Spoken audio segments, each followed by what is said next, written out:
Hai, saya Ngurah dari Pintar Saham, tempat kamu dapetin insight investasi yang bisa bikin kamu cuan. Jadi, saya bakal bahas 7 kesalahan yang saya lakukan ketika saya mulai awal-awal masuk ke saham, tepatnya di bulan Agustus di 2013.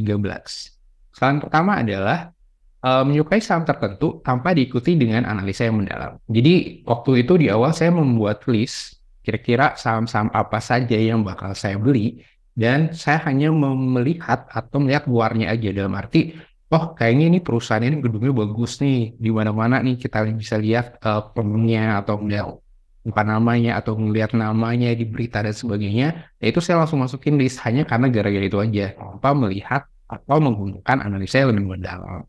Hanya dengan oh oke, ini rame, ini kayaknya nasabahnya banyak atau pelanggannya banyak. Nah, dari situ saja saya langsung memilih atau membuat list, oke, saya beli ini, saya beli ini. Hanya berdasarkan itu, dan itu tentu saja sangat salah. Karena idealnya, kamu harus melakukan analisa yang mendalam, entah itu secara kuantitatif maupun kualitatif.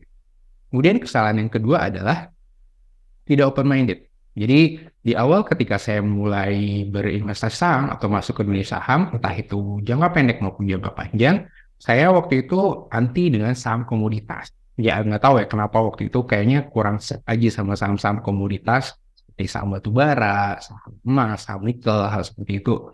Sehingga saya melewati momen di tahun 2016, tepatnya ketika saham-saham batu bara waktu itu booming dan lumayan banget hasilnya. Kesalahan itu yang terjadi di 2016 kemarin itu saya udah perbaiki. Jadi saya nggak ngelakuin itu lagi. Saya lebih open-minded sekarang. Buktinya di 2022, ya saya merasakan juga tuh booming dari saham batu bara. Seperti itu.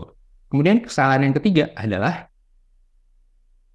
terlalu memilih satu analisa saja. Jadi kalau kamu di saham, idealnya kamu coba pelajari dulu semua analisa yang ada, tapi nanti sesuaikan kamu cocoknya di mana. Ya, jadi jangan langsung tutup pintu atau open minded atau close minded bahwa oh ya udah gue belajar ini aja deh, yang lain enggak.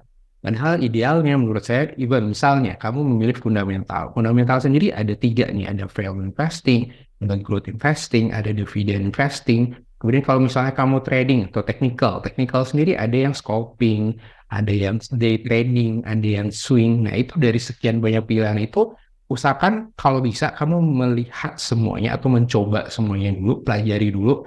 Nah nanti sesuaikan dengan kamunya. Nah kalau waktu saya dulu di awal-awal, ketika saya masuk saham, saya langsung prefer, oh ya udah saya fundamental aja di bagian value investing saja. Padahal ada beberapa momen yang sebenarnya lebih cocok kalau kamu combine antara value dan growth misalnya, antara value dan dividend investing misalnya. Hal itu justru akan memberikan hasil yang lebih baik dibandingkan kamu terlalu fokus dengan satu, dan itu pun kamu salah belajarnya gitu misalnya. Hal itu yang menurut saya idealnya tidak kamu lakukan lagi di dunia persahaman. Kemudian kesalahan berikutnya adalah kesalahan keempat, yaitu percaya 100% dengan yang namanya news atau berita. Ya, kita tahu kan berita atau news itu kadang terlalu berlebihan, kadang yang sebenarnya tidak ada dibuat ada, padahal nggak ada, gitu kan ya. Jadi terlalu di awal saya terlalu percaya news. Jadi misalnya saya baca berita si perusahaan A akan mengakuisisi B, padahal tidak ada, padahal itu cuma isu doang ya. Jadi hal seperti itu membuat saya lebih memilah lagi konten berita mana sih yang kayaknya ini oke deh, yang atau konten berita mana sih yang kayaknya ini terlalu berlebihan deh kalimat-kalimatnya, atau malah kesannya terlalu mempom-pom atau menjuruskan seseorang untuk membeli suatu saham A misalnya. Jadi di awal idealnya kamu mensaring juga newsnya seperti apa. Kesalahan berikutnya, kesalahan kelima, yaitu ini sebenarnya awalnya ya, kita harus ngomong tidak punya planning. Jadi di awal itu saya cuma beli, ya udah, saya nggak tahu ini sebenarnya mau dipakai apa atau mau dibuat apa, apakah jangka pendek, jangka panjang, jangka menengah, atau bagaimana. Di awal-awal itu tidak ada begitu-begitu ya, tidak ada planning sama sekali saya. Jadi ya udah asal beli-beli aja, ada budget duit segini, ya udah saya pilih 10 saham kalau nggak salah waktu itu, terus ternyata ya udah ngeblank, oh ya ini sudah nyampe titik segini nih, gue jual apa beli atau nambah lagi atau bagaimana, itu nggak ada waktu itu di awal-awal. Dan itu menurut saya harusnya kamu tidak lakukan lagi. Artinya kamu harus punya planning nih. Planning itu dalam arti beli saham A misalnya, apakah ini untuk 5 tahun, apakah untuk 10 tahun, apakah untuk hanya sekedar jangka pendek atau bagaimana. Jadi harus clear, harus ada planningnya ya, karena perbedaan sama frame tujuan jangka pendek, jangka panjang atau jangka menengah pilihan sahamnya akan jadi berbeda banget. Seperti itu. Oke, kemudian kesalahan keenam.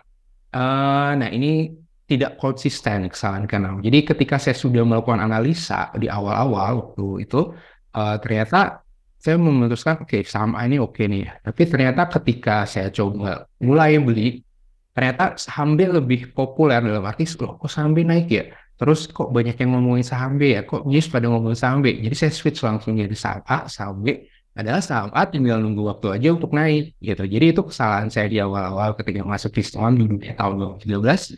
Saya tidak konsisten. Dalam arti kalau udah riset yang saya lakukan bilang A itu oke, ya jangan switch ke B dong tiba-tiba hanya karena B lebih banyak diomongin seperti itu. Kemudian kesalahan ketujuh, ini juga penting banget, yaitu tidak melakukan upgrade ilmu. Kita tahu sekarang upgrade ilmu itu gampang banget ya di saat ini ya. Tidak hanya melalui buku, tapi juga bisa melalui YouTube channel. Di YouTube channel kita saham ini juga bisa melalui ikut workshop, seminar, kelas, dan sebagainya. Itu enak banget mulai sekarang. Nggak kayak dulu kita harus belajar sendiri, baca buku. Yang kadang penafsirannya bisa berbeda atau pemahamannya bisa jauh berbeda. Nah, itu yang saya di awal-awal saya cuma yaudah saya belajar buku doang. Tapi di nextnya sekitar 3 bulan 4 bulannya saya langsung banyak ikut kelas ini, belajar itu, sehingga akhirnya jadilah saya seperti saat ini yang lebih open minded, lebih belajar analisa ini itu, lebih suka riset sebelum beli, planningkan sesuatu dan sebagainya. Nah, itu dia 7 kesalahan yang saya lakukan di awal ketika saya mulai masuk dunia saham. Yang tentunya harapannya kamu tidak perlu menjalani itu semua. Jadi dari saya, thank you, semoga sehat dan selalu buat kamu.